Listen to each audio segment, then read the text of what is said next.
you know, hello everybody. Welcome to the Red Devils experience. Hope everybody's doing well. Manchester United have apparently made the decision to sack Erik ten Hag. A lot of news happening going on about the manager right now. Um, Unfortunately, you know, Manchester this news unfortunately this news is what is taking over the media right now, and it's something that we have to discuss because it is a big issue. It is a big deal. Richard, good to see you in here. Lyle, good to see you in here. I'll get to you guys in a second. But I know we're supposed to talk about the FA Cup final. And we'll try and get on to that as quickly as possible. But this is big stuff. This is a big update. Some damning stuff, and it's honestly, in my opinion, the way the whole thing is pretty disgraceful. And I'll get on to why I'm gonna say that, and it might not be in the way people might agree with, but I have my certain opinions and aspects on this. Um, so obviously, you see here next to me, Jacob Steinberg has said that Manchester United, and he is the one that broke this morning, and this led off this series of just journalists just piling it on after he put this out. Manchester United have decided to sack Erik ten Hag after the FA Cup final. This came out early in the morning. Um, Now that was followed up by a series of other stuff. You know what I mean? So here, it was reported by Jan Age Forthoff, who is a credible German source, has said that Erik ten Hag was told a week before the Arsenal game that he would be sacked at the end of the season.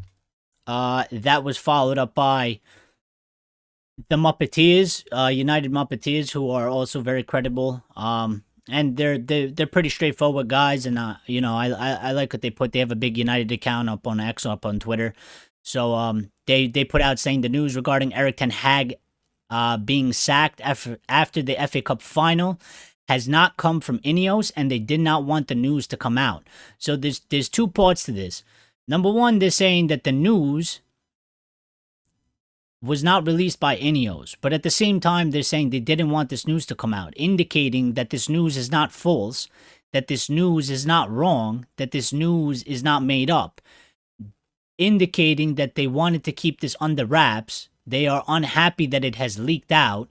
There has been some different reasons or insinuations as to why this stuff has been leaked or how it has been leaked. One of them has to do with the linking between Chelsea and McKenna, and we'll talk about that. On top of that, Simon Stone then came out and said Manchester United manager Erik ten Hag is preparing for the FA Cup final, not knowing whether reports that he will be sacked, no matter what the result, are true. There has been no contact with ten Hag or his representatives by United or INEOS. Followed up by odds on FPL, which, this is a little bit less concerning, but if it is accurate, they are saying Manchester United would have to pay Erik ten Hag around 6.75 million in compensation if they sack him, which is lower than what was reported, because it was being reported that they would have to pay him 10 million. If he departs by mutual agreement, the compensation will be less. So if he's sacked outright, United will have to pay him 6.75 million. If it is sacked under, or if they decide to part ways based on mutual agreement, then the fee will be even lower than 6.75 million. And then over here, you're going to see the decision on Erik ten Hag's future. Oh, that was from yesterday. I apologize. This is the main one. Oh, no, that was from yesterday too, but we could talk about that still. Because it does go hand in hand. Obviously, you see here from yesterday, the decision on Erik ten Hag's future will be based on his 2 years in charge and won't be overly influenced by the rest of the FA Cup, the result in the FA Cup final. Sources close to Sir Jim Ratcliffe and INEOS insist a decision on Erik ten Hag has not yet been made, and all options remain open. So, I mean, this is pretty disgraceful if you ask me, that this stuff is coming out the day before an FA Cup final. The way it's been handled has not been good.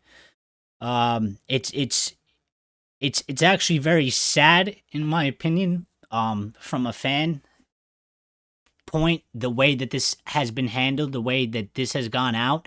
Now, I will have to say that from an INEOS standpoint, they pretty much were in a lose-lose situation, and you probably have to pick between the lesser of two evils.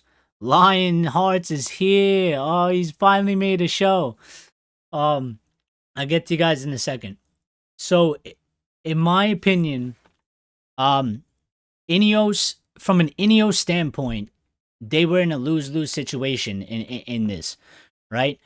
A lot of people criticizing them, the way they've handled it. Why haven't they come out? Why haven't they said something officially? Why haven't they backed the manager?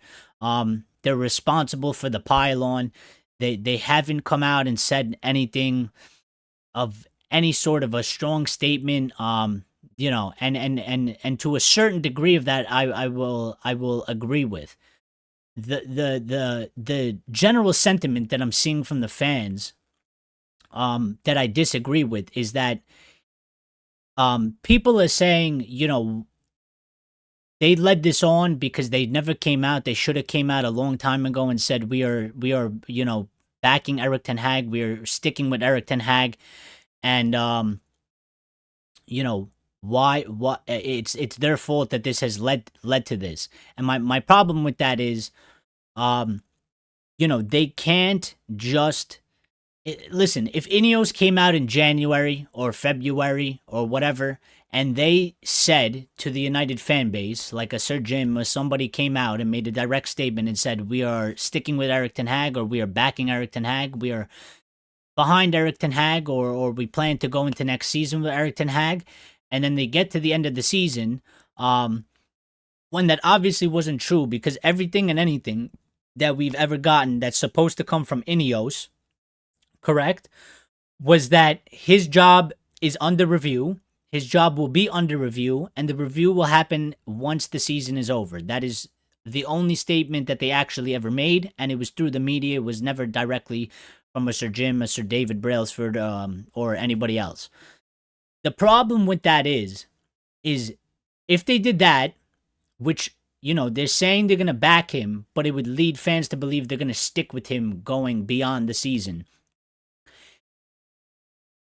They would then go into the review, and if they make the decision, because apparently supposedly no decision was made, and they're still sticking to that, if they made the decision and they were to sack him, the fans would react negatively to that, saying they lied, saying they did this, saying they stabbed them in the back, all that. If they did what they currently did now, where they're getting accused of not backing him properly, or not, stopping the media reports coming out, they're still getting criticized. So it is a lose-lose from their situation. Now, the only thing I can say is that they could have made it a little bit better for them by saying somebody, Sir Jim Ratcliffe, somebody, like an actual person, not through the media, but directly, a direct quote with your face on the camera or something, or a direct written statement. The only way that they could have probably made this a little bit better for themselves was to directly come out and say, Erik ten Hag's job will be reviewed at the end of the season. But to hear it from a Sir Jim Ratcliffe, to hear it from one of these people, would have been a better option than to read it out of some journalist that's reporting one thing, and then 2 days later is reporting the guy's going to get sacked. It would have just gave a little bit more backing. But obviously, it is a complete and utter problem that this is going on. And I don't want to believe it. Like I said, I would still stick with him. But it just keeps increasingly looking like he is done. And this is a damning statement to make. First of all, because it's on your name. as a reporter and a journalist. And he's basically come out and sacked Erik ten Hag before the FA Cup final has even happened. Now, this is linked to Chelsea. This is linked to Kieran McKenna, and we're gonna get into that in a second. I want to go through the chat because you guys are going off, and I want to read out what you guys are saying. So, Lyle Wilson in here. Good to see you, Lyle. Super sad if this is actually how Erik ten Hag's season ends. Unprofessional, and it does not bode well for INEOS, in my opinion. Well, that's exactly what I was getting onto there, and they're pretty much in a decision where it's a lose-lose, and we could talk about the flip side on that as well. Lionheart's here saying the way this team treats the managers is disgraceful. Ray's in here. Ray, good to see you. Richard Hawkins saying, look, my focus is on Manchester United, the team, and Saturday. Absolutely. And, you know, that's, as a fan, that's what I'm going to be thinking about. That's what I am mainly thinking about. But as the media covers this, we need to cover this. This is a big deal. It's a big thing for Manchester United. And, you know, we need to have these discussions as fans. You know, my opinion, we could talk about the game as well. We could talk about the match, but I'm more in the mindset of, you know, we have the match. We do have some player updates, which I'm going to get to as well, because some news just broke. Lyle thinks Erik ten Hag's going to Barca then. Richard's 60 Heinekens didn't come because of stock, so they sent me three 18 steel plus ones as compensation. That's a shame though. That's a shame. They should give you something extra too. That's a shame. We needed those Heinies. We needed those Heinekens.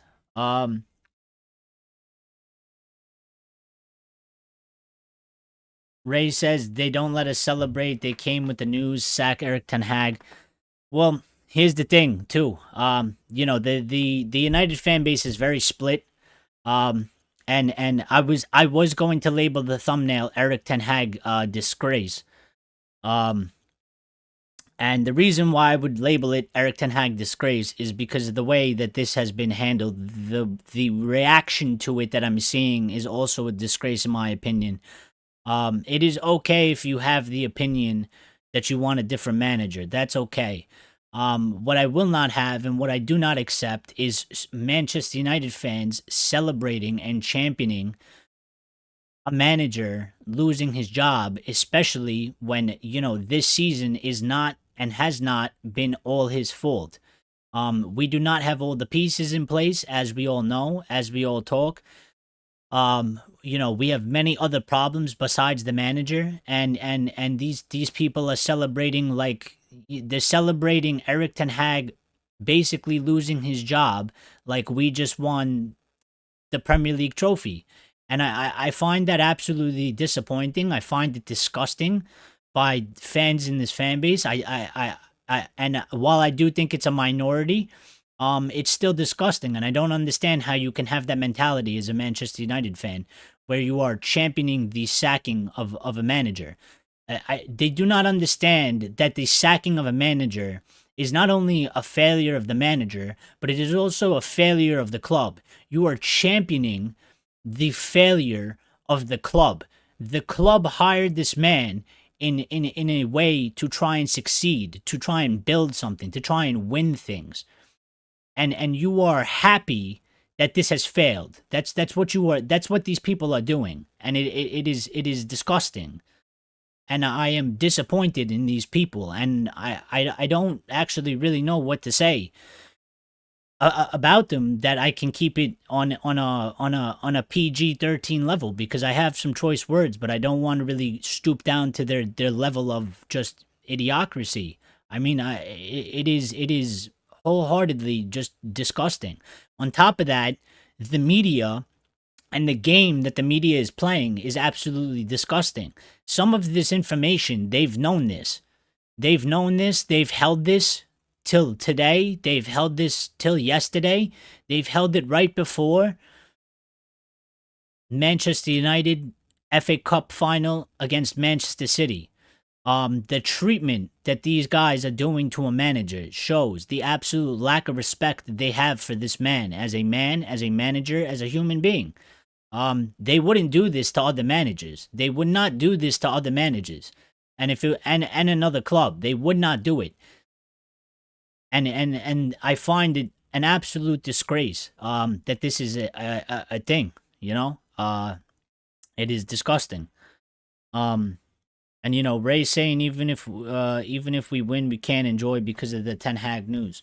Well,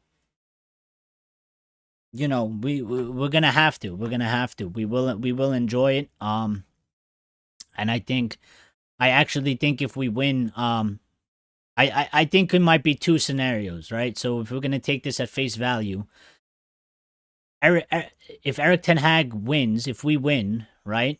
I think INEOS will delay the announcement. I think if we lose, the announcement will probably come the next day. That's kind of how I see it. Now, there's other factors going into this, for the fact that it was reported, basically because Chelsea have fired or parted ways with Mauricio Pochettino. This has led to Manchester United or INEOS accelerating their plans to look at potential different candidates to replace Erik Ten Hag, or pick an actual candidate to replace Erik Ten Hag. Because what has happened is, since Pochettino has now left, whoever Manchester United were looking as a potential replacement, right?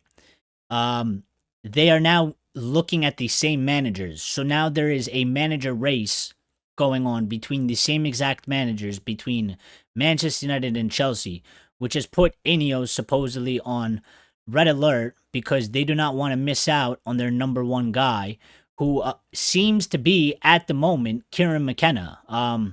Kieran McKenna keeps popping up, and especially the last 2 days. And it seems like they want him, and I actually have an update on that, which we will get to, where, as you can see here, Kieran McKenna will wait on Manchester United before making a decision on his next move. His preference would be to return to Old Trafford, and this is by Hurst Class, who is another credible thing.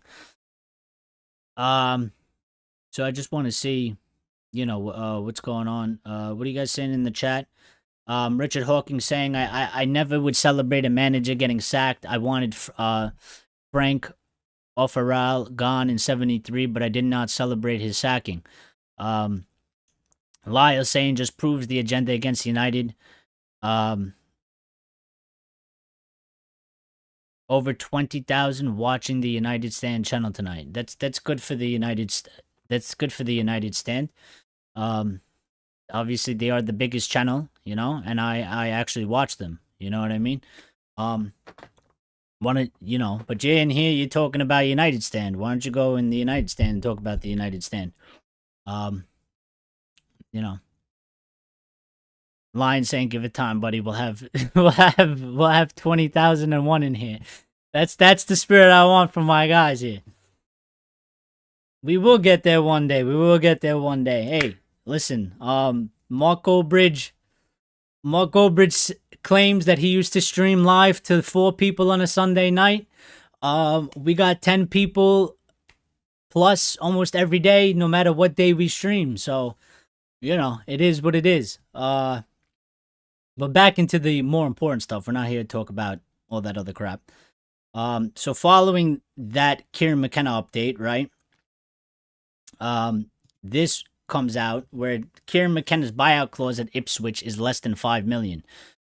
So it seems like what the reported fees were to sack Ten Hag and to bring in a manager, they seem relatively low, as they were once reported. At one point in the season, we were arguing that I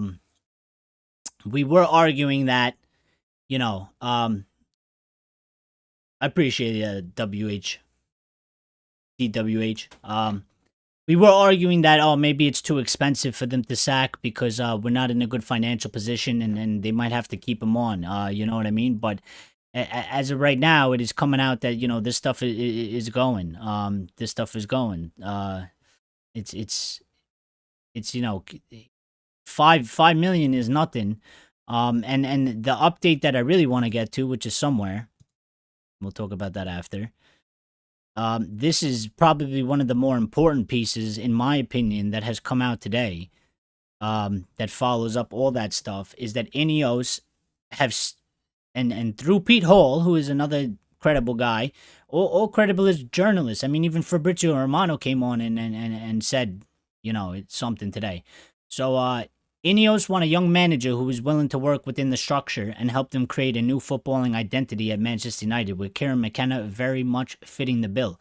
And this is why I'm saying that Kieran McKenna seems like he is the favorite. Kieran McKenna is a very hot topic right now. Kieran McKenna seems to be the manager in demand, even though he completely lacks the experience and has never managed in the Premier League. From one standpoint, because as you guys know, I always try to think from multiple different angles and not just what I personally believe or what my personal opinion is, but I try to look at it from all aspects. And my judgment on what INEOS are trying to do as a project, that seems to fit the bill. That seems to fit the bill for me. It seems like the way they want to go, especially with the little reports that come out saying that they want more of a head coach than a manager, right? And we're seeing this going on across Europe, across different clubs. And that's what it seems like they are looking to do. They want this young guy. Yes, he's inexperienced, but he plays, or he's shown to play good football. Obviously, we don't know how it's going to go in the Premier League, but what he's shown so far, he plays good, attacking, exciting, new generation football. He's young, and he already has been in and out of there. He knows the club in a certain aspect, right? So I at this moment, I actually really do believe that Kieran McKenna is the favorite to become the new Manchester United manager. I and I don't have the thing to put up on the screen, but it was being reported that the reason why this news has leaked out, where here we said,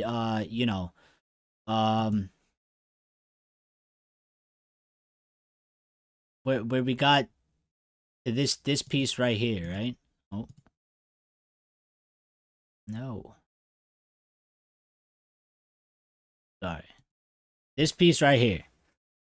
The news regarding Erik ten Hag being sacked after the FA Cup final has not come from INEOS, and they did not want this news to come out. So the reason why this news is coming out, apparently, according to other separate reports, is that Chelsea made contact with Kieran McKenna and his representatives. Kieran McKenna and his representatives, or Kieran McKenna's representatives, I don't want to throw Kieran McKenna directly into this because I don't think it was really him. I think it was his representatives. When speaking to Chelsea, it came out that he has an offer from Manchester United, or that he has spoken to Manchester United. So it is being reported that Chelsea have actually leaked this news out. And that's why INEOS are pissed off about this, because they did not put any of this stuff out. They didn't want it to come out until after. They have their reasons for that. But it is out there, and it does seem like it is very, very damning, and it is, probably leaning more towards that he is gone. There's a couple things that don't add up in terms of different stories, but there's so many credible people coming out. I mean, even Fabrizio Romano, who is probably one of the most credible guys, even he has slightly changed his tune from yesterday, where he said it was a 50-50 chance to more of like it is seeming increasingly likely that Erik ten Hag will be sacked. So even he's changing his stance slightly on it. So the word is spreading, and people are getting credible news in. Lyle's saying, so wait, 6 million to Erik ten Hag and 5 million to Ipswich, so 11 million to start the season with the new manager. Make it make sense. Lionheart saying, my opinion on Kieran is let him stay at Ipswich for a season and see how he does. He's unproven in the Premier League. Look what happened to Lampard when he came from Derby. Good point, and I agree with most of that. The only thing is that Kieran McKenna is not looking to stay at Ipswich. He wants to jump pretty much ship. He's looking to he would his number one choice is Manchester United. If it is available and if it is offered to him, he will take that job. If it is not available to him or it is not offered to him, he is looking at the Chelsea job, and he also has Brighton. In my opinion, if I was him, I would jump to Brighton, to see, how that goes. In terms of like trying to prove yourself in the Premier League. I don't think a Brighton move would be bad. Obviously, he has big ambitions. I can't blame the guy for that. And also we have to look at it from a point of view of INEOS. INEOS's plan, from what is being reported to us and what is being told to us, is that like we had here, they want a young manager who is willing to work within their structure and help them create a new footballing identity at Manchester United and Kieran McKenna fits that bill very much. INEOS they are not too concerned about according to this, they are not concerned too much about the experience, because I assume they plan to give the manager, probably regardless of the opinions of the fans, probably regardless of certain results, finishes in the league, probably going to give him at least 3+ years. If they don't do this, then they will lose all support. And this is where I'm really trying to get at here. While a lot of us are going to be very upset if they actually do sack Erik ten Hag, and that's what it does look like it's coming down to, unfortunately. We're not going to be happy about that, and rightfully so. And I think still the majority wants Erik ten Hag to be here. I still don't think the majority is against him. So INEOS are doing, in my opinion, a very risky and a risky thing. They're taking a very risky chance, and also not, they could have bought themselves more time, because they could have stuck with him for another season, possibly. They could have extended the leash, right? Let's see what happens. And then if it went to shit, it went to shit. And then they come out later on and they say, listen, we gave him enough time. It hasn't worked out. And, we're going to go in a new direction and go with our own guy. They have not done this. And in turn, they have taken a big risk, in my opinion, and they are now putting more pressure on themselves. Because a lot of people are going to be unhappy with this decision, as I already said. And now you get a manager like Kieran McKenna, and this is what I feared, and this is what I have been fearing. I am fully 110%. I wouldn't choose to sack Ten Hag, but if they sack Ten Hag, I will back the manager that they bring in. I will support the manager that they bring in. I will hope that he succeeds. I'm not gonna hate the guy, unless it's Gareth Southgate. He's the only one. He doesn't deserve any support. That's my bias towards Gareth Southgate. I really dislike that man. But I will back the manager, but for example, depending on the manager. Like, if it is actually Kieran McKenna, I mentally am already prepared to give this guy 3 years, 4 years, 3-4 seasons, and see where it's going. Obviously, we have to take it as we move along. We got to see an identity, the style of play. We need to see how it builds up and builds out. But if they're going with this young, inexperienced guy, and I had the same argument for Ole Gunnar Solskjaer, because he was, in the same sense, he was fairly inexperienced. Obviously, I think he had a little bit more experience because he managed Cardiff in the Premier League at least. You have to get the guy the players, and you have to have everything else suited for this guy to succeed.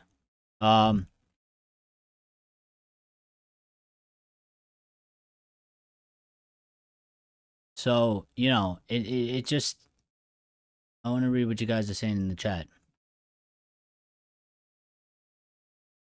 Ray saying few games into the season, couple games go wrong, and the pile up of the media start piling up, and he cannot handle it. Well, yeah, but that's when the backing of the that's when the backing of the people in charge have to come in. Obviously, they haven't done it here, but this is what I'm saying. Like any of these scenarios are valid. But my point is, whatever INEOS choose to do, they need to follow through with it. They're gonna get criticism. People aren't gonna be happy about the things that are coming. And you might not necessarily agree with it. My point is that whatever they choose to do, if they think it is the best direction, they can choose to do so, but they need to stick with their plan, because that for me will destroy every fabric of trust that I have for these guys. I will not be able to back these people if they stray from this plan. They have a plan, and I want to see where they're going to go with this plan, and I'm willing to give them the time to see how that develops, because this was always going to take time. This was always going to take difficult decisions. This was always going to take decisions that many people in the fan base are not going to agree with. The point of it is we have to see what it produces. And as I keep saying, I wouldn't choose to sack Ten Hag, but if that's what they do, we need to see where this goes. And they need to follow through with their plan. If their plan is to hire a young manager to build it out, and we finish 8th the first season, the fans are going to be pissed. The media are probably going to be writing a shit ton of stories, but they need to stay strong and committed to their plan and follow through with Kieran McKenna as the manager and continue to build out from there. If they stray from that plan and they sack him within a season, I will lose all confidence. I will lose all faith in these in INEOS. We cannot do this. Lyle's saying, even proven managers like Potter who joined a bigger team and flopped hard, rather stick to what you have and support them. If it doesn't work out, that's football. Yes, valid points here. Lions saying they'll never give anybody 3 years.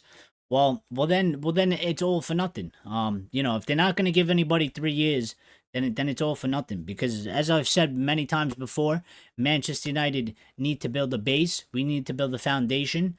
I don't think we have it. I think Erik ten Hag has made attempts to build some type of base.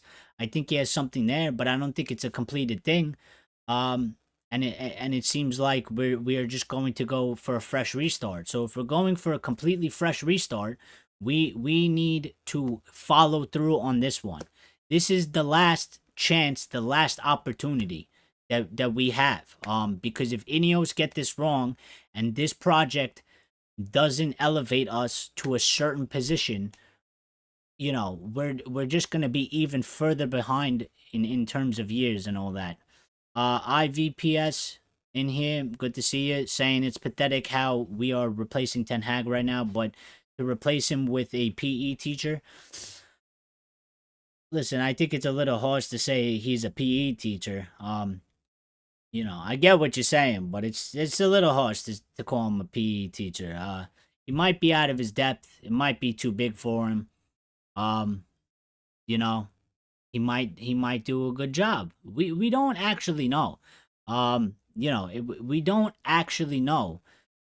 Listen, there's many examples, like you guys have stated, Potter, and other managers that have taken what you would say a probably too big of a jump or a big jump to a bigger club, and it has failed miserably. There's also examples such as Xabi Alonso at Bayern Leverkusen, who came in. Now, obviously, Bayern Leverkusen is in Manchester United, but I'm just saying as an example. He came in 2002. 2 years later, they won the league. They went to Europa League final. They lost the final, unfortunately for them. But they're in a very good position, and they've built something. It's not just about the manager. It's about the project as a whole. So INEOS have to get these things right. And thank you guys for smashing the like button. By the way, I appreciate that. Richard saying hit the likes, guys. And Lions has power slapped that for us, so we greatly appreciate it. So thank you to everybody that's done that. And we got a good beard discussion going on here. We got a good beard discussion going on in the chat. Ray saying United are disgraced the way they handle Erik Ten Hag situation. Yeah, yes and no. I feel like there was only so much they could do about it. Um, I think they tried to keep it under wraps. It's obviously leaked, so they haven't done a good job. My only thing is that they should have had somebody from the club, Sir Jim Ratcliffe, Sir David Brailsford, Omar Barada, whoever the hell it was, somebody that they put in charge, or somebody that is in charge, had to go and directly speak to the fans and just say, Erik Ten Hag's job is safe till the end of the season. At the end of the season, we will review his position. And until then, no decision will be made. But because we're getting that news only from the media, and the media keep writing all these different stories, nobody knows what to believe, and people are going hysterical with any of the news that keeps coming out. And has led to the pile-on from the media. They could have toned it down by actually coming out and saying it themselves, because everybody would have taken their word for it, and we could have just kind of taken it as it is, and it would have been a lot calm, because then the media could write these stories of he's going to be sacked. And a lot more of the fans would have accepted. No, Sir Jim Ratcliffe, or whoever it was, came out and they specifically stated that it's not going to be decided. The review is not happening until the last match of the season. And that, in my opinion, is where they have fumbled this ball. I don't necessarily disagree with the fact of, because I've argued this before. I think on their part, to do their job correctly, they needed to have other candidates. They needed to have backup plans behind Erik Ten Hag. Because let's just play out the scenario, right? Because they seem intent on reviewing his position, right? And they don't seem 100% confident in him. And maybe there's also disagreements between Ten Hag and INEOS about the way the project is going as well. They needed to not go about the way that they went about this. But the problem is that there was no real best way to handle this. They needed to have other candidates. How many times did we sack a manager at this club, and we sacked them? I think except for Van Gaal to Mourinho, we was the only time that they had an actual plan, because they already had Mourinho ready to take over Van Gaal like 2 weeks before he got sacked. They already agreed that. But when we sacked Solskjaer, for example, they had absolutely no plan. How long did it take Manchester United to try and figure out who they were going to hire? You have to have backup plans in every aspect. I mean, we've seen Manchester United operate like this. You've seen Bayern Munich. This season is a prime example of it as well. They decided they were going to get rid of Tuchel. They didn't actually have concrete plan to replace him. They kind of just did it as they went, and they've ended up pretty much, I think, it hasn't been confirmed yet, so they might switch it around, or maybe they're waiting for Erik Ten Hag because they got word that he is going to get sacked, but it was supposedly Vincent Kompany is supposed to take over. So Nuno from Wolves to Spurs. Yeah, but he should have never went there either. He didn't have like the right style of play. Even Mourinho to Spurs wasn't good. Tottenham always play like they need to play like how Ange plays, attacking. They like to play, good football, even though if they don't win anything or whatever, but that's what they enjoy, right? And Nuno and Mourinho were total opposites. Even Conte was total opposites of the way they traditionally play football. Richard Hawking said, I want to tell you a story and I cannot do it in one go, so be patient. Go ahead, Richard, and I'll try and piece it together. Lion saying Ratcliffe kind of said that in his interview. He kind of said that, but I would have liked he alluded to it, but I wanted a direct, I think a direct statement, a strong direct statement. When you're coming out and you're talking to hundreds of millions of people around the world, you have to make a strong, direct, and accurate statement. You cannot do something that's left open to interpretation like that, because as we can see, the media will write the story for you, and the fans will also, or people will also write the story for you if you don't set the record 100% straight. So it has led to this. They have added to this. I don't think it's 100% their fault. I'm not blaming them, because we all know the media have it out for United, and we all know the media doesn't like Erik ten Hag, and Erik ten Hag doesn't like the media. And so we're seeing this. Obviously, he's had a couple goes at them. He's banned them from certain press conferences and all that. And they're taking their opportunity to hit back at him right now. I think the greatest thing he could possibly do, if this is his last dance, if this is his last thing to do, that he goes out there and he wins this FA Cup, and he leaves with grace, with his head held high. Again, I think a lot of the things that are being leveled against him is pretty unfair. I see a lot of people just, putting a lot of things, they want to point out it's the worst finish in Premier League history for United, with the worst goal difference and all this, but they never mention it's the worst injury crisis. They never mention a lot of things. They don't want to talk about how the players have let them down as well, how the players are not good enough. They just seem to pick and select that kind of stuff. Axe Lord is in here. I also, what the fuck, no. Lyle saying, if I were INEOS, I would sit with Erik ten Hag and his team and hash out a solid, proper plan. McLaren, Van der Gag, Benny McCarthy, etc. This is a well-assembled team to get them in a room. Axe Lord saying, is this for real? They have really So Axel, just to update you, because I know this is kind of a little bit like misleading, but so this update came this morning, where Jacob Steinberg basically said that Manchester United have made made the decision to sack Erik ten Hag after the FA Cup final. It is not officially confirmed by the club or anything like that. This is the media reporting this, and there was multiple follow-up news from multiple high credible journalists that have followed up on this and piled up on top of this, basically saying that INEOS have secretly made their decision. INEOS are upset that this stuff has leaked.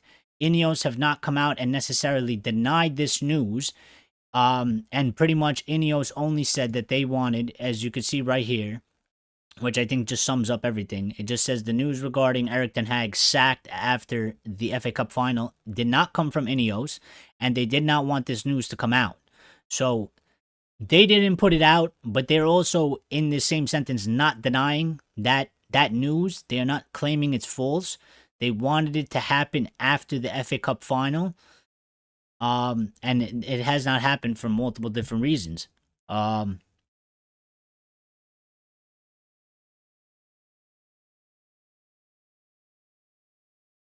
Radcliffe, yeah. Benny in the 18 area. Zaza. Yeah, he's got that song. I remember when I hyped him up on X, and I had a lot of the South Africans would come into my Twitter, and they were like sending me the link to his song. They're like, he has his song, because I think I said we should make a song for him. IVPS is saying INEOS aren't serious about anything. They aren't setting the record straight, and they're not even coming out. They left ten Hag out to dry with no director of football and CEO for an entire season. Well, the CEO will be there. The CEO is coming in June. The CEO is going to start. The director of football is an issue, but it's obviously an issue for a different reason.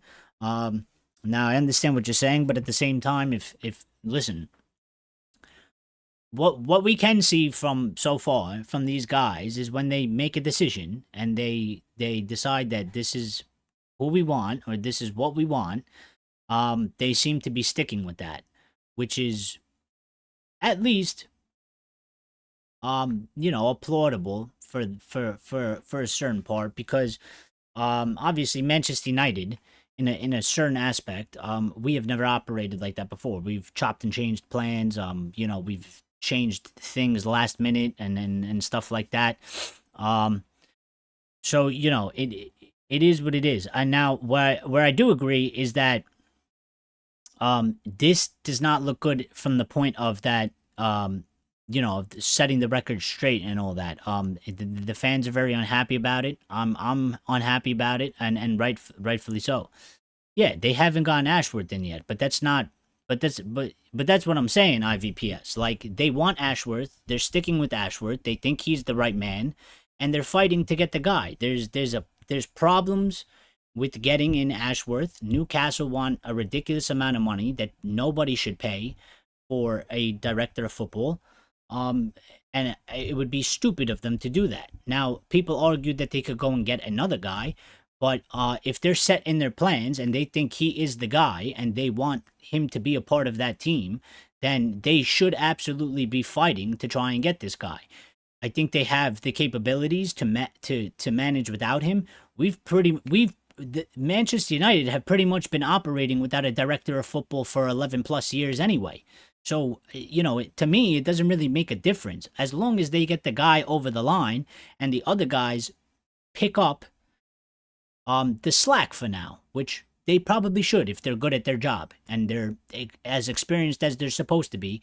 You know, Omar Barada has plenty of good experience, and so does what's his name, Jason Wilcox. They are there, and they will be doing the job. So in my opinion, like, that's okay, but you cannot end up without this guy, not at United. This is what I'm saying. Like, if you're gonna take this time to fight, which I believe is okay for them to do, they have to get him in. You cannot waste the time doing this and then not end up with him in. That's where I would criticize them for doing, is that they wasted all that time and they didn't get him there. Yeah, but they fired Richard Arnold and the senior staff before replacing them. No, they hired. I mean, yeah, but what does that matter?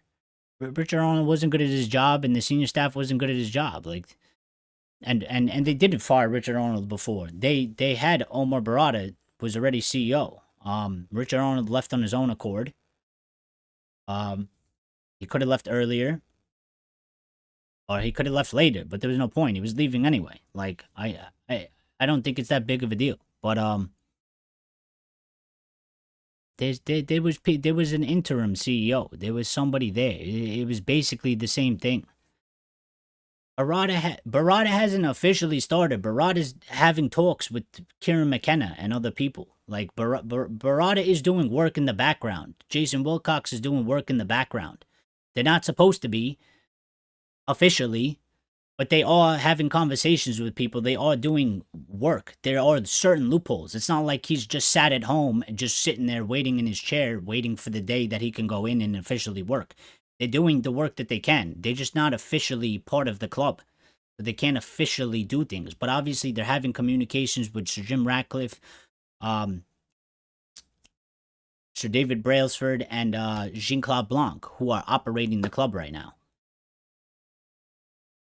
I mean, you know. But let me go on X, because there was a couple some news that I wanted to get to that we didn't get to cover because we went crazy to this, and actually I need to get rid of this.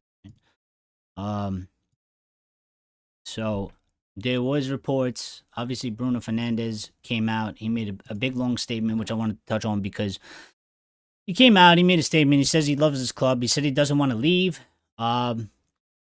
He said he's not going to leave. He apologized to the fans for basically a shit season. Basically thanking the fans for the continued support. Support that he said that at times we didn't deserve. He basically has come out and made a captain statement. And has said how much he loves this club. And this is his dream to be here. So again, I don't see Bruno Fernandes leaving. I never doubted it for a second. I didn't think he would leave. I thought this was always his dream to be here. There's no club bigger out there for him to go to personally that he would enjoy being at. So, you know, We have more updates on the manager. A lot of breaking news. So bear with me. There's some updates from the player side. Um, and I can't see the chat right now, so you have to excuse me. But I'm gonna read these and then I'll get to the chat. Um, oh my God, there is so much news that has broken since we've gone live. Okay, let's start from the bottom. So Erik Ten Hag is considering dropping Casemiro for tomorrow's FA Cup final. Manchester United have prepared in some training sessions this week without him in the XI. So this is coming from Adam Crofton and Mario Cortegana. So that's some pretty big news. I wonder what the tactical setup is there. If we're dropping Casemiro, does that mean Amrabat's going to be playing in there? He's going to start Amrabat instead of Casemiro. Actually, the follow-up to that by Adam Crofton himself is saying Erik Ten Hag is considering dropping Casemiro for tomorrow's match. Sofer and Amrabat is under consideration to be preferred in the midfield position. So we'll find out if that's true. But guys, what do you think about that? That's actually that's a big decision. And I guess we're gonna find out if it's the correct one or not. Updates on the mans that we were just speaking about, Jason Wilcox.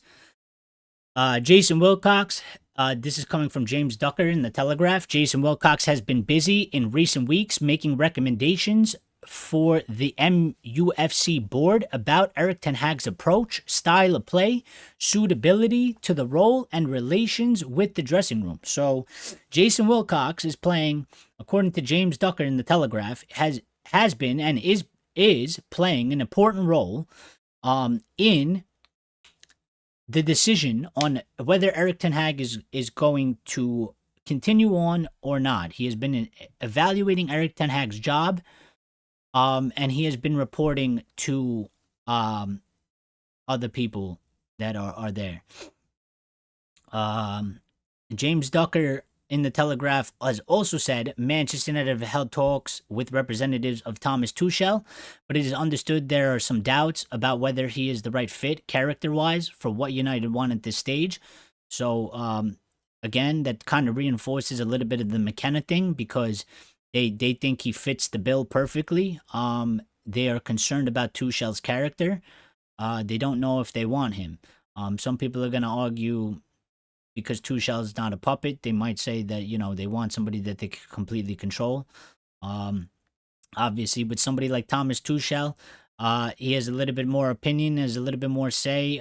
He's been in the game for quite a while. He's been through many teams, and he's going to want to have more power probably, which is something they're not really looking to do. James Ducker also saying, a lot of news from James Ducker, very, very credible man. Although senior Manchester United figures were insisting that no decision has been made and that a full review will be carried out next week, club officials have spent much of this week holding talks with representatives of potential replacements. So if that is true, it seems like they are definitely gearing up to sack Ten Hag and make the decision on the new manager. Okay, that's repeated stuff. James Ducker again saying Manchester United have held talks with representatives of Thomas Tuchel, Mauricio Pochettino himself, and also Kieran McKenna. They are also thought to have penciled in discussions with representatives of Thomas Frank. Please God, no. Out of all the people, I don't want him for sure. What else? There is so much news. James Ducker also saying Erik Ten Hag is under severe threat of being sacked as Manchester United manager, even if he wins the FA Cup final against Manchester City. So another one saying the same thing as everybody else.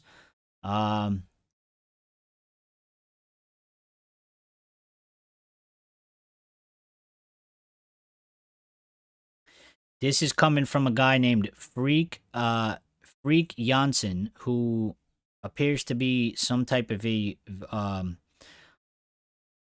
Dutch journalist. He's got 51,000 followers on X. And he has come out and said 20 minutes ago there will be a major interview with Erik Ten Hag tomorrow morning on vote on what is this? on Vote Bowl International. Seems to be a Dutch outlet. The manager will provide a candid insight into the season and his future at Manchester United. So, um, seems like he's going to be giving an interview after the FA Cup final, which is very weird. Um, no, it says interview with Erik ten Hag tomorrow morning. That's strange. They must have recorded it. It must be pre-recorded, and they must have recorded it beforehand. There's no way he's actually doing it tomorrow. So that must be a pre-record. Um, People confirming this. Yeah, major interview. So look out for that interview as well. I'm going to be looking out for that. That's very interesting. Laurie Whitwell, another credible journalist, has just come out 10 minutes ago and said Ten Hag has not been told of any intentions that he will be sacked. So, to apparently Ten Hag's knowledge, he has absolutely no clue if he's going to be sacked. So this seems like a very back and forth between INEOS have kind of made the decision and they've left Erik ten Hag out in the dark, which is kind of crazy to me. I don't know how this is going on. Um, you know, and that is the latest update of all updates. So what are you guys saying in here? Um,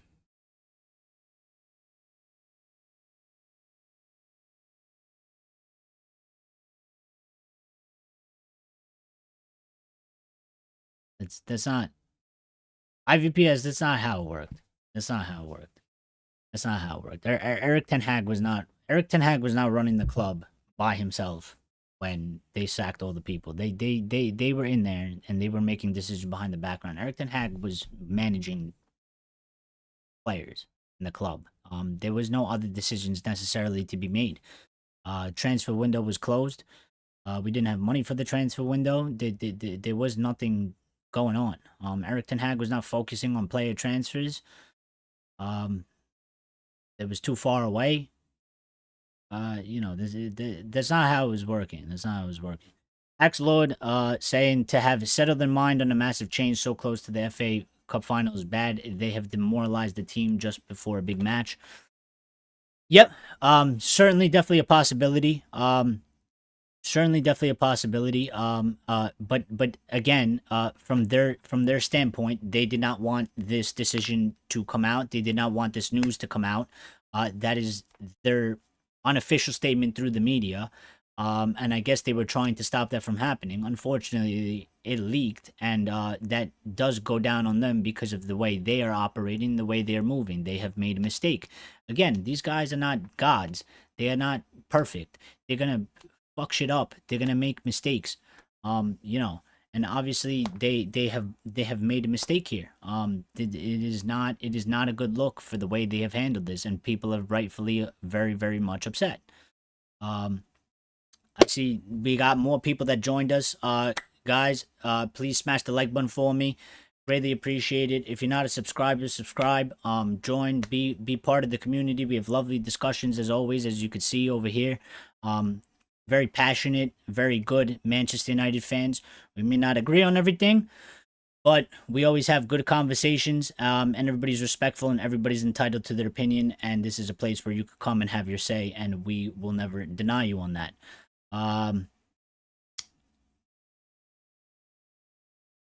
Busby Babes. I'm just trying to read through what you guys are saying.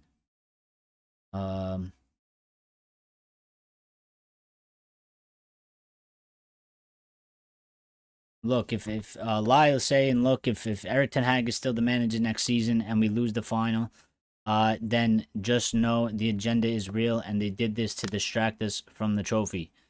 Yeah, we always know that the agenda is real anyway. The agenda has always been real. I mean, we get treated completely different in all aspects. So, it is what it is. It comes with being, Manchester United, and we just have to, continue to live with it. But Axelord saying, I believe this is a big mistake, especially given the current circumstances. There's nothing secret at Manchester United. Yeah, I mean, well, they certainly are gonna learn that the hard way, right? The only experience they had was at OG Nice, and OG Nice is not Manchester United. Manchester United is Manchester United. Also, I think a problem that they have is there's many people inside of the club at a lower level that employees, as you will, that are working inside of there that are not necessarily their hires either. There's probably people in there that are willing to leak news to people from certain positions as well. Elon, to use as an example, kind of went through this a little bit when he purchased Twitter. There was people inside of there that they did not want Elon to own it. They didn't like Elon. They tried to go against him. It took Elon a little bit to figure out who they were. And then he did, and he got rid of them. But there's many different factors going on here. Too many people focus on how the team will line up on the XYZ managers so bad. Yeah, that's another thing. Like they put out crazy, ridiculous like lineups and transfers, and it's like number one, you have no say over that. Why are you focusing so much on that? And they fully believe that like. See, my thing is like they fully believe that just by changing the manager, all the problems are going to be solved. And that's where I have the fear from. It's because these people are looking so short-sighted. They are not looking at the big picture. They're looking at the small picture. They're not looking at the big picture. The big picture is we have a shit ton of other problems that we also have to fix. So you can start with the manager. You can start with whoever you want, right? You can start wherever you want. But I know that it ain't going to go as smooth as some of these guys that are championing Erik ten Hag losing his job because they want a certain different manager. And it doesn't make sense because they did the same thing for this man, right? The fan base was 95% for Erik ten Hag before he actually got the job. Now it's at about maybe 60. So that means 30% of those people, or 35% of those people, are now championing him losing his job, and they're championing another manager, saying, bring me this guy's football because it's going to fix everything. It's crazy. Matthew Mulligan's in here. Matthew, good to see you. Matthew saying, keep him and stop sacking good managers. Well, I would definitely keep him, as I've stated. I would keep him. I would try to see where it goes. I think he is... I don't think he's as bad as a manager as he gets hated on. I think some of the things said about him is an absolute disgrace. People calling him a bald fraud, and all that stuff. I think that's very disgusting. I think it's not correct. They try to pin this entire season on him. That's also not correct in my opinion. And again, I think it's still too short. In terms of when you were supposed to be building a project or when you're supposed to be building something. Second season, first season did well, second season did not do well. And he's gone, and he's going to be sacked. So, it's Lionheart's agreeing with me. Thank you, Lionhearts. Ray Muscat saying the blue moon will fall. 115 charges. Yeah, eventually, at some point. Listen, these guys, I know one or two of them. They're fake City fans. They're not from Manchester. They never supported Manchester before. The oil came. And these guys think they're gonna reign for the next 50 years. They don't understand that everything comes to an end. And as our manager has said, eras do come to an end, and he's absolutely right, because everything is temporary. The Klopp era is over. Our era at the top has been over, but it's over. But we had our era. Our era of being shit will end at some point as well. Their era of domination will also end at some point. It is inevitable, but they want to act like they're going to just dominate forever. I do want to ask the chat though, because this was a long talk, and I tried to get through, but it was a lot of news, so a lot of the time got taken up from there, and we've gone on pretty long here. But what I will say is, what do you guys think about that piece of news that Casemiro will be dropped out of the team for Amrabat? Do you think that's a good decision? Would you would you make that same decision? Do you agree with that decision? And is there any other players or whatever that you would specifically like to see playing tomorrow? Um, or starting? Um, get in the chat, put it in there. I wanna know what you guys are thinking about the match, because there is a match tomorrow, apparently. It doesn't feel like it, because it just seems like the match tomorrow is literally a public execution of our manager, like we're in the Roman times, and they're gonna behead him, in front of a stadium in the Coliseum. That's how it feels. But she still doesn't know he does the fudge and at thing. Lion, you already put the at in there. You just put at, and then you put the guy's name connected to the at. You're halfway there, Lion. You're halfway there. You already typed in the at. I love this chat. Richard bigging us up here. He says, "Come on, you Reds. You Reds for 90 minutes. Don't lose your heads." Yep. Lion saying, "Unfortunately, I got a funny feeling in my water for tomorrow." Listen, it's a FA Cup final. It's a one-off match. Maybe Erik ten Hag doesn't get sacked, right? Maybe he doesn't end up getting sacked. Maybe this galvanizes the team. Maybe it hurts the team, but maybe it galvanizes the team. Maybe the people, maybe the players that are in there that don't want this manager to be sacked, maybe the ones that are backing Erik ten Hag, maybe they get fired up. Maybe they don't like this news coming out. Maybe they're going to go out there and they're going to fight like they've never fought before. They're going to fight like they didn't even think they could possibly do it. And they're going to go out there and they're going to pull off a great result and a great achievement for this club, beating a team that is obviously, above us in terms of ability. Rajat, good to see you, bro. How you doing, Rajat? Anybody can win it. Exactly, Rajat. It's a one-off game. Anything can happen. Anything can happen at all.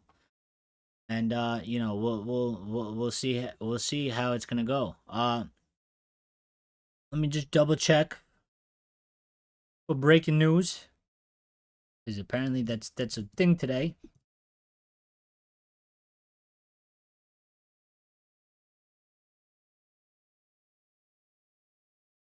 But I don't want to hear no Phil Foden news.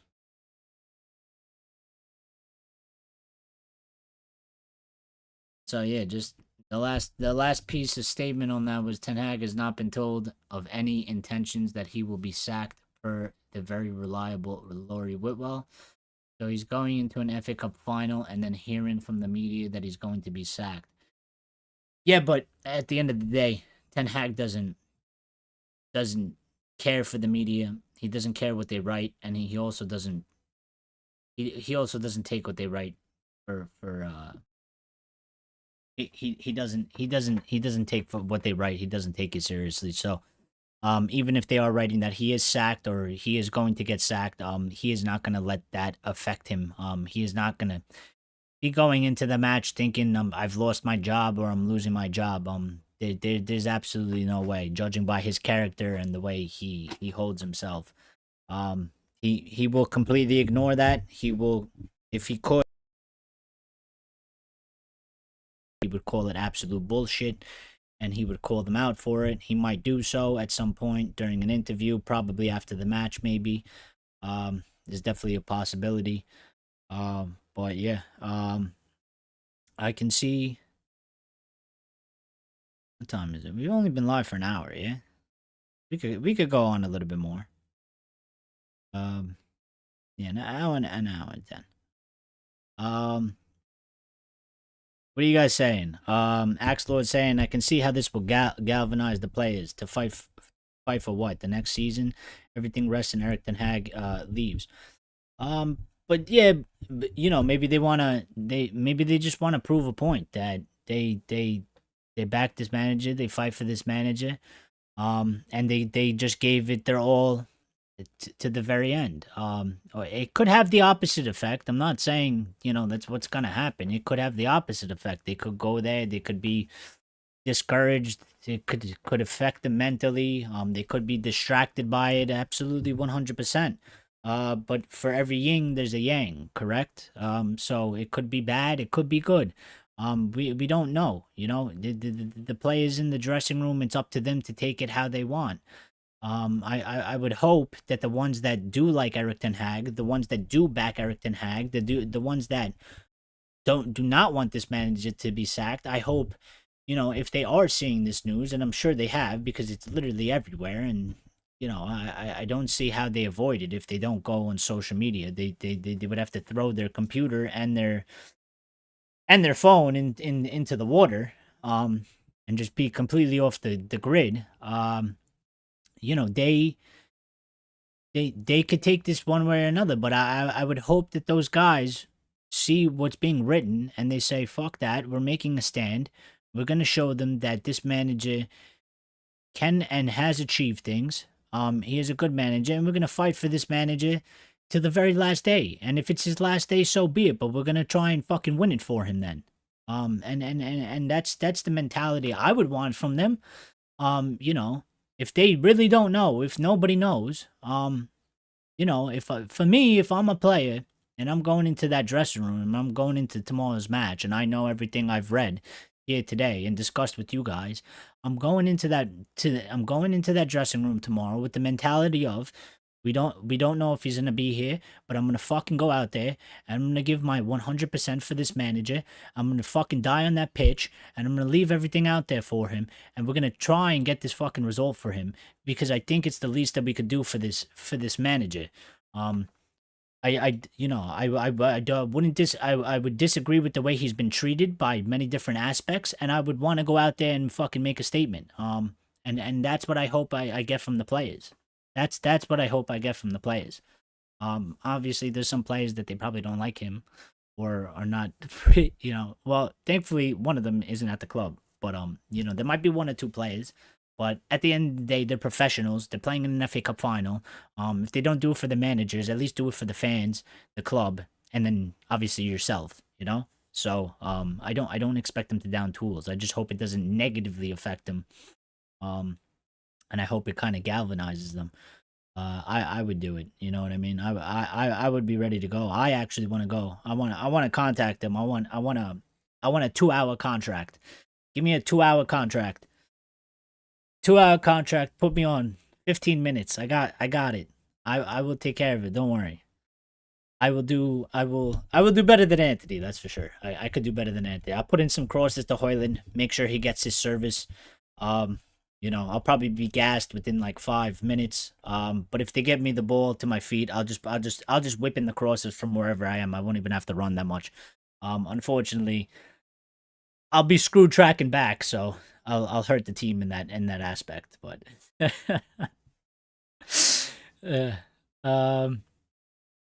Lyle's saying, if it were any other team than City, I would feel a lot better because Pep scares the crap out of me. Yeah, I mean, it is a difficult team. City are well-oiled machine. Pep is a freak of nature when it comes to details and stuff like that. So, that's why it is such a big match. And I think still, whether people, out there in the larger fan base are gonna agree with me or not, I believe that this would be still a very big achievement for Erik Ten Hag, considering the season we had, considering the circumstances we had. When you look at the two squads, the gulf in class between a lot of the players or the squad as a whole, Pep Guardiola obviously achieving a lot more than Erik Ten Hag. So if he goes out there and he manages to manage a win and win this trophy. I think it is a big achievement. Obviously, the season is a disappointment. Obviously, we need to do better, but you know, I think he needs to go out there, and I think he just needs to do his best. Um, I am slightly concerned. I don't know how you guys feel, but let me know if you guys have any real opinion on it. Maybe you don't. I'm slightly concerned that we might be dropping Casemiro for Amrabat. Um, I'm slightly concerned about that decision.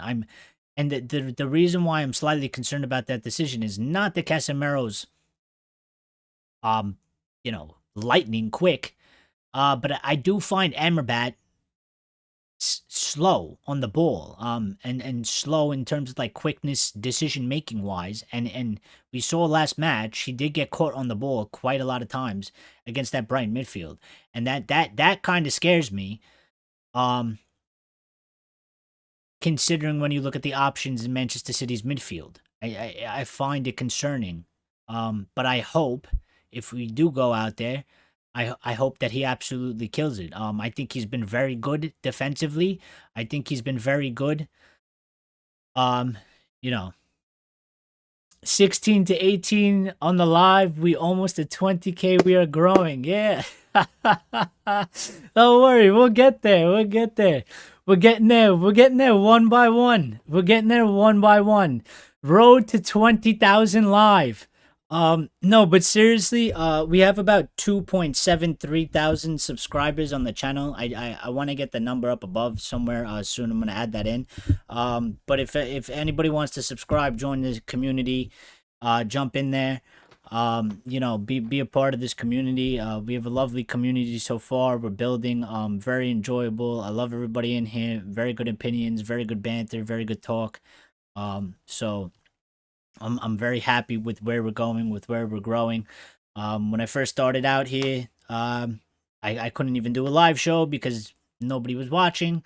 And then even when I started doing live shows, I was literally doing live shows to basically myself and the one random person that would pop in for 2 seconds, say something, and leave me all by myself.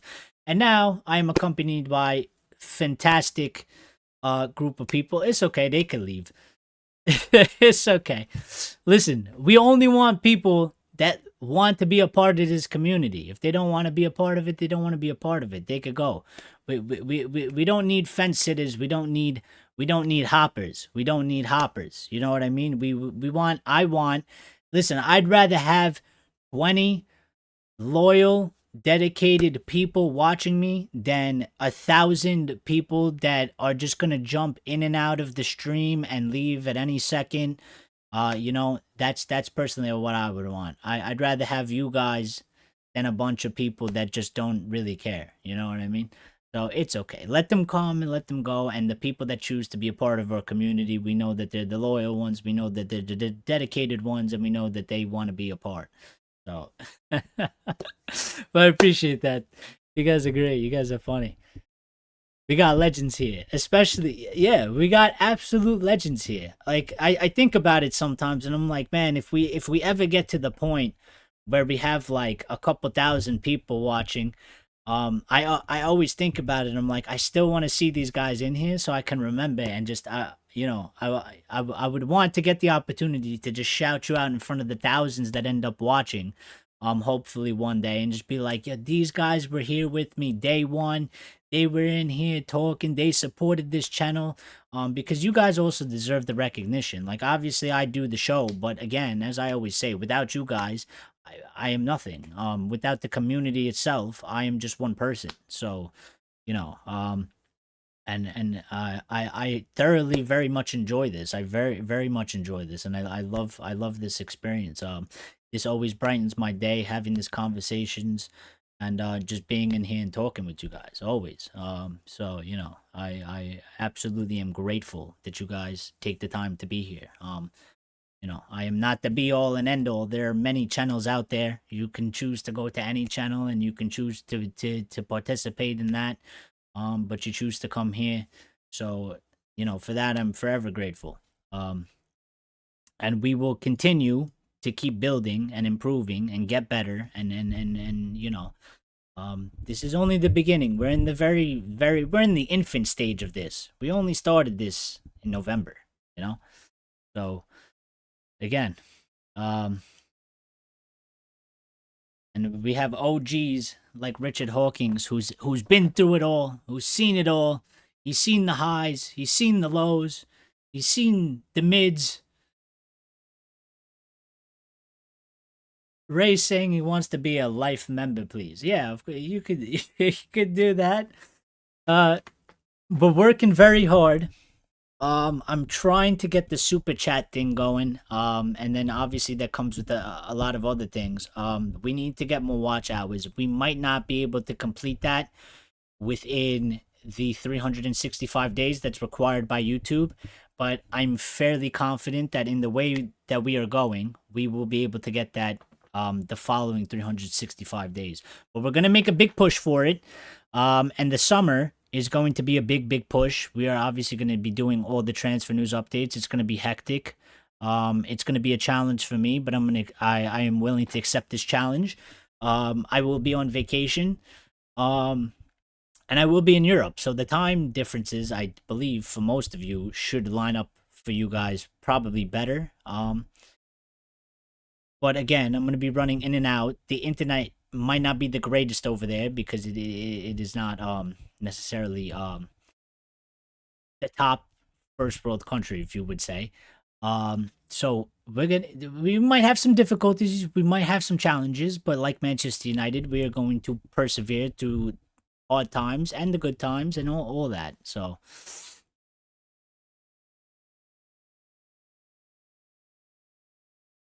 Red Devil Experience. What is your first name? Because no one knows that. Yes, I never said that, but I will tell you.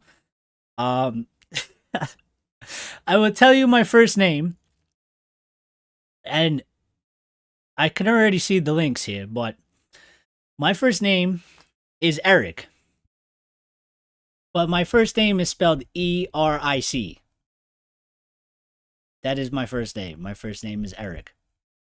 Like our manager, except he spells it with a K and I spell it with a C. So people might be like, that's why you back him, because you both have the same name. No. No. No. He said, now you want to spell it with a K? Nice to meet you guys. Nice to meet you guys. Yes. My name is my name. Yep. My first name is Erik. Yep. Erik Cantona. Yep. Yep. Yep. So we have that, and my favorite number has always been number 7. Um. So yeah, we're gonna go that. I did think about that I never actually told you guys my name, and I was kind of thinking of like, should I tell you guys my name? Yeah, Cantona. Yeah. And I was gonna mention it at some point. There was a moment of me where I was gonna try and make up an online moniker, I guess you would say. Um, because if the channel ever gets huge, there's some weird people out there that they want to invade your privacy and all that. But no, it's okay. It comes with part of it. You know what I mean? I'm out here online. People are gonna do what people are gonna do. So you know, it is what it is. I'm sure if I did it the way the way Mark Goldbridge did it, I'm sure people would figure it out anyway. And it does seem less authentic. So I just decided I'll tell you my real name, which is Erik. So, how long have we been live for though? Because we now at 24. I think that's pretty good. Erik Clapton and Cantona. Now we're just linking all the Eriks. Is this what we're doing? I'll take Cantona. He is great man. Great man. Whenever you put on the collar, you gotta wear it up. Actually, hold on. There was something that I wanted to add in here because it reminded me of Richard. And I think it would just go great with what Richard's always saying. It made me think of Richard when I seen it. And let me see if I could find it and put it up on the screen before we get out of here. But maybe it's did I save it as a photo?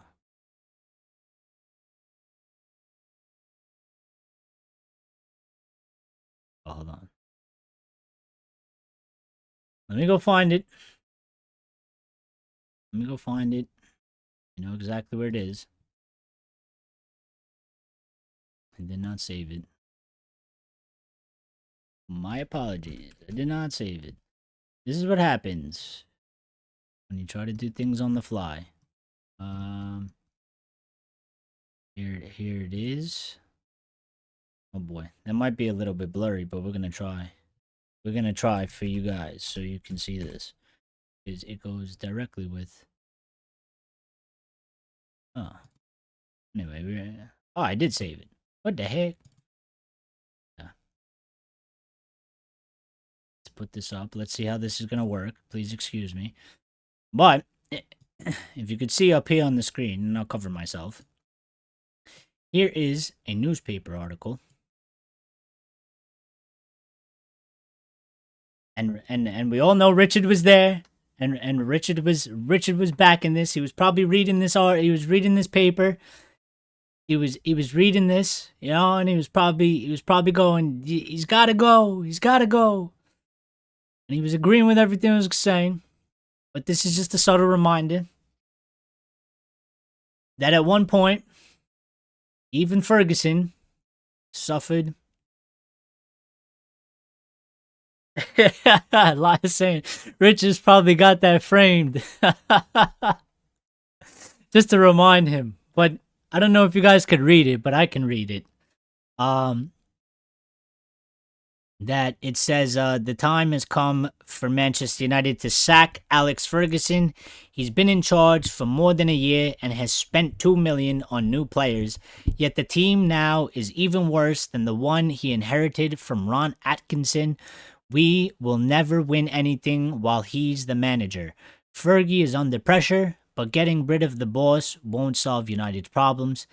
It's the majority of the United team who should get the sack.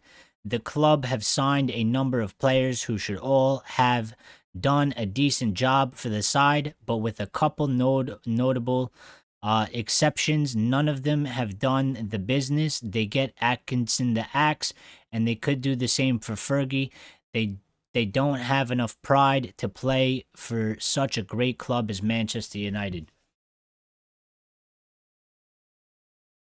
And I mean, when you read that, it's when you read that, it's kind of just crazy how we are literally almost in the same. We are literally almost exactly identically in the same position. And nobody's saying Ten Hag is going to be Ferguson and have the career that Ferguson had, but to be basically almost in the identical situation, and you're talking about over a 20-year difference,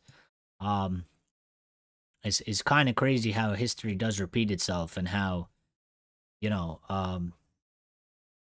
there are cycles, you know, and I seen this and I thought it was very, very interesting. Axlord thinks Goldbridge is toxic in his opinion. Yeah, everybody seems to have a different different thing. I think Goldbridge is a very, very strongly opinionated man, and he believes what he believes. And I think to some people that does come off as toxic. And I think, you know, sometimes some of the things he says does come off as toxic, but you know, it is what it is. Well, tomorrow when we come on, I will have my 1994 shirt on with my 68 program with that Nokia 6. Yeah. Yeah. Yeah, I'm gonna have my kit on too. Not the 1994 kit. I have one. I have a 99 kit. But it doesn't fit me. It was when I was a child. It is literally child size. And it's actually, I got it signed by Louis Nani, when he came on tour here when he was still at Manchester United. So it's up hanging up on my wall over there. Because he was the only one that came over to sign autographs. At that match that I went to, he was the only one, and he didn't even play. He was in a suit. He was in a suit, and he was the only one that came to sign autographs. And I had that one, and I had another kit, and he signed both of them. Lewis Donnie signing a 1999 away kit. Yeah, but it is what it is. And then Lyle, 13 Premier League trophies, 2 UCLs, 5 FA Cups, and more. Later, yeah, that journal, egg meat on face. Yep. Yep. Yep. So we will see how it goes down. Hopefully, put him next to Erik Ten Hag here for the effect. Both with that stern look on their face, both with that serious business look on their face. And I guess at this point, all we could really hope for is that he gets the opportunity to carry on like Ferguson. And we'll see what happens. Again, I will never celebrate. I will never celebrate a manager getting sacked. I don't feel it's the correct thing to do. A manager failing at Manchester United means that the club has failed. So I can never celebrate a sacking of the manager, because that would be celebrating the failure of the club. But tomorrow is a big match. Tomorrow is a big match. And let's go. Let's have it. Let's go out there. Let's try and win that thing. We can make a big statement on multiple different fronts for the manager, for the players, for our club, for the fans. And hopefully we come out and we get the win. I utterly, strangely, against the logic of, I guess, on paper, as you would say, I feel utterly confident. I don't know why. But I do. I do not feel like we are going to get battered. I do not feel like it's going to be an embarrassing display by Manchester United. I feel utterly confident. I feel like there is something there that we can go and do. And I think they are going to go out there and they are going to fight. If there was ever an opportunity for any of them to go out there and do it, it would be now, because last game of your season, how do you want to write it off? A lot of those players, it's their last game for the club. You haven't been available for most of the season. There's a lot of things riding on this match. There's a lot of things. There's a lot of implications, I guess. I don't know if that's the right word, but there's just a lot of things that potentially are coming to a close or coming to an end. So I do feel, I kind of feel the energy. I kind of feel like, this is monumental. That's happening here. A lot of players are going. The manager might be his last match. There's all types of indications going on here. So, I hope we go out there and I hope we win it, and I hope we have something to celebrate. Because what I would not want is for Manchester United to lose and then also get the more negative news of Erik Ten Hag getting the sack. I would not want that. But they're still coming heavy with these McKenna things. Another person has put out, McKenna feels he's closing in on a return to Manchester United as Erik Ten Hag's replacement. So they seem set in their ways. Again, I guess time will tell. You know what I mean? What are you guys saying? Axelwood, last game for so many of our players, even for the manager, maybe. Yep. Lyle saying the support tomorrow, I feel, is going to be insane. Excitement building, absolutely 100%. Listen, our fans have been fantastic all season. Nobody can say as in terms of maybe some of the opinions we do, maybe some of how our fans react on social media, for example, or whatever. But when it comes to it, when it comes to supporting the club, when it comes to supporting the team on big occasions, on occasions where, um, you could argue that the players don't deserve the support. Um, we're always there. We're always supporting. We always want Manchester United to win. We always want Manchester United to do the best they possibly can. And even after a season like this, we are going into tomorrow's match with the mindset of let's go out there and let's fucking win this FA Cup trophy. Um, and that is Manchester United in a nutshell. Manchester United will never die. And that is ingrained in the Manchester United club. That mentality is ingrained into the history of Manchester United. We will never die. We will never die. This club will never lay down and give up for nobody. And nobody that's a part of this club will ever have that mentality. To just lay down and give up, no matter what the circumstances are. So I do feel it. Richard saying, we are the Devils in red. We are Man United. Here we go. Lion saying, if we stay compact and don't concede in 30 fudging seconds, we got a chance. Well, I agree with that. We do need to be compact. We need the players to do their jobs individually, but as a team. And also, number one thing, we cannot concede an early goal. We cannot afford to concede an early goal. I actually almost don't even want to. I actually almost don't even want to score an early goal myself. I think the best possible probably situation would be at least for the first 15 minutes for it to be 0-0. I think it's bad if we concede early, but also I think it's bad if we score early because it seems like when we score we kind of go a little bit more reserved. We don't want to give up the lead we have. We play a little bit more conservative, a little bit more scared. So I think for the best possible thing, I think 15 minutes in, 0-0, we go out there, and then we try and take the lead first. Is the best possible scenario in my opinion. Axelord saying also, based on what criteria would you choose McKenna? Like, championship is so different from the Premier League. Well, I think just the criteria of they want a young manager. He's obviously familiar with Manchester United. And obviously I understand what you're saying, and it's valid. Championship is totally different from Premier League. But they seem like they want this young guy.